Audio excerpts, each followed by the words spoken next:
इसी लर्निंग से आप किसी एम्पायर को खड़ा कर सकते हो। कहा जाता है एक्सपीरियंस इज द कुछ बेस्ट। नहीं पता होता कि आगे क्या होने वाला, हमको कुछ और भी नहीं। रही बात संघर्ष की, सबसे पहला एडिटर जौनपुर में मैं ही था। आज का जो मुद्दा होना चाहिए, लोगों के पास गरीबी है, बेरोजगारी है, पढ़ाई लिखाई सही से नहीं हो रही, इन सब पे एक सब्सक्राइबर से हर कोई शुरुआत करता है और उसमें संघर्ष करना पड़ता है। नमस्कार, स्वागत है आपका संघर्ष के साथी नामक इस यूट्यूब चैनल पर। दोस्तों, आज हम मौजूद है जौनपुर ज़िले में, और जौनपुर ज़िले के अभी हम यहाँ पे एक पार्क है, यहाँ पे मौजूद हैं, और हमारे साथ जो हैं शख्स हैं, यह एक प्रकार के ऐसी शख्सियत है जो कि किसी परिचय के मोहताज नहीं हैं। आप लोग सीधा यूट्यूब चैनल अगर आप लोग देखते होंगे तो आज के समय में जौनपुर ज़िले की छोटी से लेकर बड़ी खबर तक इनके पास आती है, और इसी खबर को हम लोगों को, इसी खबर के माध्यम से जो भी जानकारियाँ रहती है हम लोग जान पाते हैं। तो वह चैनल है जय भारत न्यूज़, और जय भारत न्यूज़ के मुख्य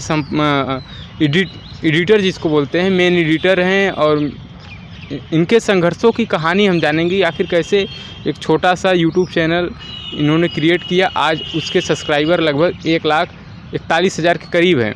और यही बात नहीं है, बात यह है कि यह छोटी सी बड़ी हर खबरों पर नज़र तो रखते ही रखते हैं, तमाम ऐसे जानकारियों को हमें साझा करते हैं जिनसे आज तक हम अछूता हैं।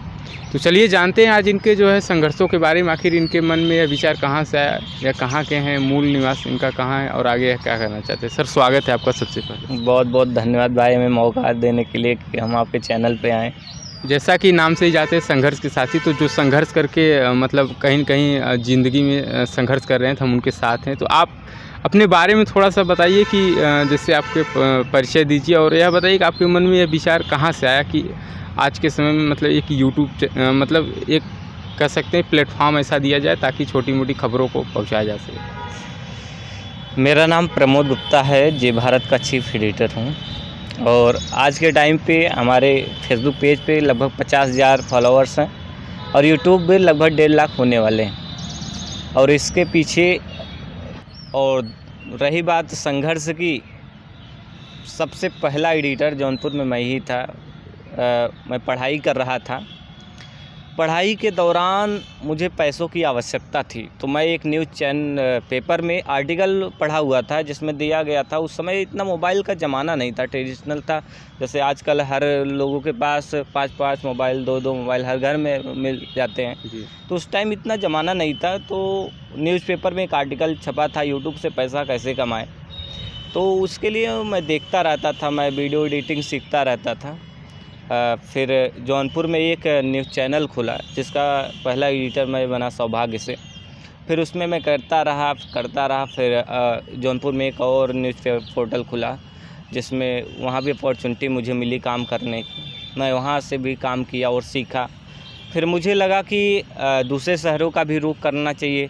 लोग कहा जाता है कि जैसे कि जो नोएडा है वो हब है न्यूज़ चैनलों का, तो मैंने वहाँ पे जाकर काफ़ी संघर्ष किया, और कई बड़े बड़े चैनलों में तब मैंने काम किया, जैसे कि TV 100, total TV, India news, global Bharat जैसे बड़े प्लेटफार्म पे हमें काम करने का मौका मिला, वहाँ से सीखने का मौका मिला। फिर एक टाइम ऐसा भी आया कि जब लॉकडाउन लगा था तो ऑफिस जो होता था वो मात्र 15 दिन का होता था, तो लोगों को कम करने के लिए वहाँ पे होता था ऐसा। तो जो बड़ी जौनपुर की जो खबरें होती हैं, तो आप जब भी देखेंगे चैनल्स पे से बड़े खबरों को प्रमुखता से दिखाई जाती है, और सब चैनल का अपना अपना एजेंडा होता है। एजेंडा के तहत तो खबरें प्रसारित की जाती हैं। खबरें नहीं प्रसारित करते जो लोक हित में सबसे हाँ, जो जनता के हित, लोकल आवाज़ जिसको जो हाँ, तो यही चीज़ थी। तो फिर मेरे दिमाग में आइडिया था, तो पहले ही जी भारत का नाम जौनपुर न्यूज़ हुआ करता था। फिर मैंने सोचा कि भाई थोड़ा सा हमको इसको और बड़ा करना है, तो सिर्फ जौनपुर का बताएंगे तो लोगों को हो सकता हो अच्छा ना लगे, लेकिन जे का मतलब होता है जौनपुर, भारत का मतलब अब भी उसमें जौनपुर का नाम ऐड है। कैसा नहीं हुआ कि मैं चैनल बड़ा हो गया तो मैंने नाम को हटा दिया। मैंने नाम को नहीं हटाया, इसलिए मैंने उसका जय भारत नाम रखा। फिर धीरे धीरे आगे इससे बढ़ता रहा। आज के समय में बहुत से लोग चाहते हैं, जैसे उनकी टैलेंट कहीं न कहीं गाँव में छिपी है, प्रतिभाएं छिपी है, लेकिन संसाधनों के अभाव में प्रतिभाएं दम घोट देती हैं। जैसे वह क्यों न न्यूज़ एंकरिंग को लेकर है, चाहे सिनेमा जगत में जाने का हो, तो आप जो है ऐसे युवाओं के भविष्य को, मतलब एक तरह से हमारे कहने का तात्पर्य है कि न्यूज़ चैनल अगर कोई मतलब क्रिएट करना चाहे यूट्यूब के माध्यम से, तो थोड़ा सा जानकारी अगर साझा कर देंगे तो अपना अनुभव। देखिए, मेरे समय पे क्या था कि मैं न्यूज़ चैनल में तब इतने नए चैनल्स नहीं थे, मतलब जो आज इतने नहीं सोशल थे। मीडिया। हाँ, ये दौर नहीं था। जी। तो उस लगभग समय कब की बात होगी सर? ये करीब 2017 16 की बात है। 16, 6, 22, 6 हाँ, 6 साल हो गए। 6 साल से लगातार आप लगे? हाँ, अरे उसके पहले ही 15 से लगभग। अच्छा। क्योंकि जो डिजिटल कहते हैं, एक और था इंडिया की बात ऐसे करके कोई चैनल था, उस समय भी हम लोगों ने वो शुरू किया था, लेकिन उसमें क्या हुआ कि सिचुएशन नहीं बन पाई कि हम उसको चला सके। तब पढ़ाई बीच में आ गई थी, तो हमने कहा पढ़ाई पूरी कर लेते फिर हम कुछ करेंगे। तो वही है कि फिर संघर्ष करते रहें और आगे बढ़ते रहें। तो चीज़ों को समझना पड़ेगा, आपको कहीं ट्रेनिंग लेनी पड़ेगी, उसकी पढ़ाई करनी पड़ेगी, तब आप कीजिए, शुरुआत कीजिए, कहीं से भी कीजिए। अच्छा, प्रारंभ में जब जैसे कि कभी सोचा नहीं था आपने कि 1 लाख मतलब 1.5 लाख के कभी हमसे लोग जुड़ जाएंगे? हाँ, क्योंकि जब आप ये पहली वीडियो डालोगे तो 10 व्यूज आएंगे, दूसरी डालोगे बहुत करोगे तो 20 व्यूज आएंगे, तीसरी हो सकता है 8 व्यूज ही आए। तो ऐसे में लोग डिमोटिवेट हो जाते हैं। लेकिन अगर आप करते रहोगे, 1 साल करते रहोगे, 2 साल करते, कुछ तो सीखोगे उस करने से। जब कुछ सीखोगे तभी कुछ कर पाओगे। हो सकता आप उसमें ना सक्सेस हो पाओ, लेकिन जो आपकी लर्निंग रहेगी ये आपकी कहीं काम आ जाएगी। इसी लर्निंग से आप किसी एम्पायर को खड़ा कर सकते हो। कहा जाता है experience is the best teacher. तो सवाल हमारा यह है सर कि जैसे आप शुरू में जैसे जब चैनल खोले होंगे तो बहुत कम व्यूज आता होगा, मोनेटाइज होने में बहुत समय लगा होगा, तो कहीं आपको यह नहीं लग रहा था अंदर से कि क्यों ना इसको छोड़ दिया जाए, पैसे नहीं आ रहे हैं, कैसे क्या होगा, ये सब तमाम तरह के बातें जो है मन में कहीं न कहीं बनी रहती होंगी? क्या ऐसा आपके साथ हुआ कि जैसे कि या फिर आपका जो है यूट्यूब चैनल बनाते ही मतलब रिस्पॉन्स आने चालू हो गए? संघर्ष तो बढ़ा होगा काफ़ी आपके। वही मैं बता रहा हूँ ना कि आप जब ओपन करोगे चैनल, क्योंकि हमें पहले कोई जानता थोड़ी ना जी। आज मुझे ज़िले में सब लोग जानते हैं, लेकिन पहले ऐसे थोड़ी ना था कि मैं वीडियो डालूँ सब मेरा देखने लगे, बोले भाई प्रमोद भाई हैं। ऐसा नहीं होता ना, कोई भी आप किसी भी बड़े शख्सियत को आप ले लीजिए, पहले दिन से वो थोड़ी ना वायरल हो जाता है। उसके पीछे कई 5 साल, 10 साल, 20 साल के उसके पीछे संघर्ष होता है। उतना उस संघर्ष करके कोई 5 सेकंड की कभी क्लिप वायरल होती है, तो उसके पीछे संघर्ष होता है। ऐसे थोड़ी ना, अभी एक लड़का जैसे सोनू करके वायरल हुआ है, वो हाँ बिहार में, तो उसका क्या सीन है कि वो 30 बच्चों को पढ़ाता है, मात्र 6-7 साल का होगा, लेकिन अपने से छोटे बच्चों को पढ़ाता है, वहीं से अपनी आजीविका चलाता है। लेकिन उस बच्चे का टैलेंट देखिए, क्या उसके पास संघर्ष नहीं है? आप देखिए उसको, आज वो वायरल हो गया, लेकिन उसका टैलेंट देखिए और उसके पीछे का संघर्ष देखिए। आज जो टीवी चैनल्स कवर कर रहे हैं, हमारी सबसे बड़ी कमी यही रह गई कि हम लोग ऐसे लोगों को एक प्लेटफार्म नहीं दे पाते। प्लेटफार्म गाँव में अधिकतर ग्रामीण क्षेत्रों में प्लेटफार्म मिल ही नहीं पाता। ये बड़ी दिक्कत है। इसी सब कमी को पूरा करने के लिए हम लोग लगे हुए हैं, जहाँ जहाँ पहुँच सकते हैं हम लोग करें। जो और भी लोग हमारे साथी हैं, ऐसे लोगों को प्रमोट करें, क्योंकि अगर ये लोग आगे बढ़ेंगे तो कहीं ना कहीं हमारा देश आगे जाएगा। ऐसे टैलेंट को हमेशा आगे लाना चाहिए। एक अंतिम और आखिरी सवाल रहेगा कि आज की इस दौर में पत्रकारिता को कहीं न कहीं एक ऐसे नज़रिए से देखा जा रहा है कि पत्रकारिता केवल मतलब प्रोपेगेंडा के हिसाब से, जैसे आपने बताया एजेंडे के हिसाब से खबरें चलाई जाती हैं कि हमारे कौन सी खबरें लोगों को पसंद करती। इसमें एक चीज़ हमने यह देखा है कि प्राय जितनी भी चीज़ें, जैसे मार्केट में कोई चीज़ आई थी वो ग्राहक की डिमांड के अनुसार आती है, चाहे कपड़े की बात की जाए, चाहे शूज़ की बात की जाए।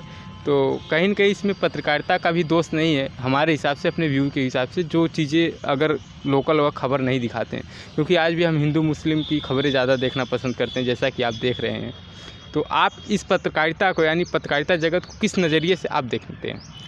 देखिए, उसमें सिर्फ किसी एक को दोष देना महापाप होगा जी। इसमें सभी इन्वॉल्व हैं जी। हम भी इन्वॉल्व हैं, जो देख रहा है वो भी इन्वॉल्व है जी। क्योंकि आपने देखा होगा जो उत्तेजित करने वाले मुद्दे होते हैं जी। वो ज़्यादा देखा जाता है। अब न्यूज़ चैनल्स पे अब हिंदू मुस्लिम का ले लीजिए, मंदिर मस्जिद का ले लीजिए, तो क्या होता है कि लोग उत्तेजित हो जाते हैं इन सब मामलों में। लेकिन हमको ये नहीं पता कि हमारे देश में बेरोजगारी है। जी। मुद्दे क्या उठाने चाहिए? देश में बेरोजगारी है, लोगों के घर में खाना कैसे बनेगा, ठीक है, ये तो है। हाँ, महंगाई है।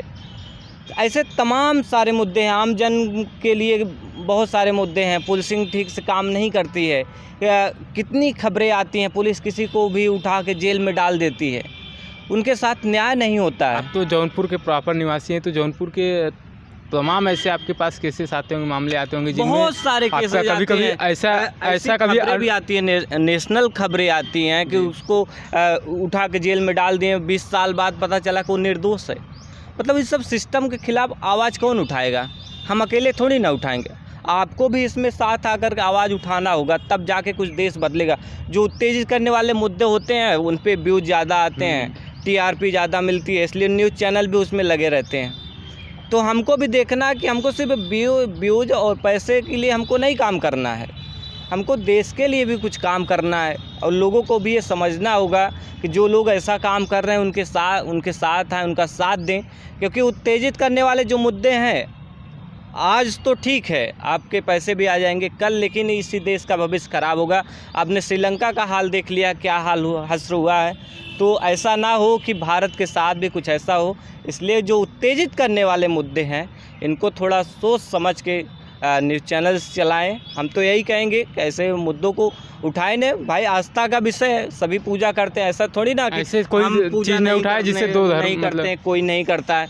लेकिन जो आज का जो मुद्दा होना चाहिए, लोगों के पास गरीबी है, बेरोजगारी है, पढ़ाई लिखाई सही से नहीं हो रही, इन सब पे सवाल उठाना चाहिए। हम बढ़ेंगे, ये देश 21वीं सदी का देश है भारत। अगर हम अमेरिका का अगर टक्कर देना चाहते हैं अमेरिका को और किसी बड़े देश को, ऐसे थोड़ी ना कि हम तीर कमान लेके आज चले जाएंगे तो हम उठा के उसको मार देंगे। रेवेन्यू सर कितना अब तक जनरेट कर चुके होंगे लगभग? क्योंकि किसी भी जो भी हमारे व्यूअर्स हैं या फिर जितने भी आपको देखते होंगे, अगर वह यूट्यूब चैनल के पीछे जाएँ, आपका जो है काफ़ी बड़ा प्लेटफॉर्म हो चुका है, तो उनके मन में एक कहीं न कहीं सवाल रहता है। तो सवाल को पूरी उनकी उत्तर लेना भी जवाबदेही कहीं तो ये समझ लीजिए जी। चलिए, महीने में एक आईफोन ले सकते हैं। अच्छा, अभी इतना ही है। देखिए आप, संघर्षों की कहानी उन्हीं की लिखी जाती है जिनके पैरे जो है चलते चलते घिस जाते हैं, छाले पड़ जाते हैं, तभी जो है आज वो जो है बड़े बड़े सपनों को साकार करने में। तो आज हमारे साथ प्रमोद भैया जी हैं। हम तो इनको जब से 25,000 सब्सक्राइबर था तब से जानते हैं। अब आप सबसे बड़ी चीज़ ये है कि इन्होंने 25,000 सब्सक्राइबर था तो शायद हम बहुत पीछे आपको मतलब देखें, आप प्रारंभ में कितनी संघर्षें रहेंगी उसको हम नहीं देखे। आज यह है कि इन्होंने जो है आईफोन ख़रीदा है, अपने खुद के पैसे से ख़रीदा है और खुद का चैनल स्टैंड किए। होती है कि जब हम अपने पैसे से कोई काम करते हैं, पैसे से कोई काम करते हैं तो बहुत ही ज़्यादा खुशी होती है। तो यह आप लोगों को मैं डिस्क्रिप्शन में डाल दूंगा इनका लिंक। जय भारत न्यूज़ नाम है, जो कि पहले जौनपुर न्यूज़ था। छोटी बड़ी हर खबरें आपको लोकल से लेकर आपको इंटरनेशनल तक सारी खबरें यहाँ पर उपलब्ध रहती हैं। और ख़बरों में आप हिंदू मुस्लिम कभी नहीं पाएंगे। खबरों में आप अगर पाएंगे तो आम आदमी की आवाज़, आम आदमी का दर्द आपको कहीं न कहीं झलकता नज़र आएगा। तो आम आदमी की दर्द को झलकाने वाले, दर्द को दिखाने वाले ऐसे मनोज जी को हम एक बार पुनः जो है धन्यवाद करते हैं कि आपने एक ऐसे समय में एक छोटे से संघर्ष के साथी नामक चैनल को समय दिया, जो बराबर ऐसे लोगों के संघर्ष को दिखाता रहा जो कि आज की दुनिया में कहीं न कहीं संघर्षरहित है। धन्यवाद आप लोगों का। क्या कहना चाहेंगे जाते जाते? यही कहेंगे, मेरा वायरल कविता है, मैं चाहूँगा कि आपके दर्शकों को ज़रूर सुनाएं।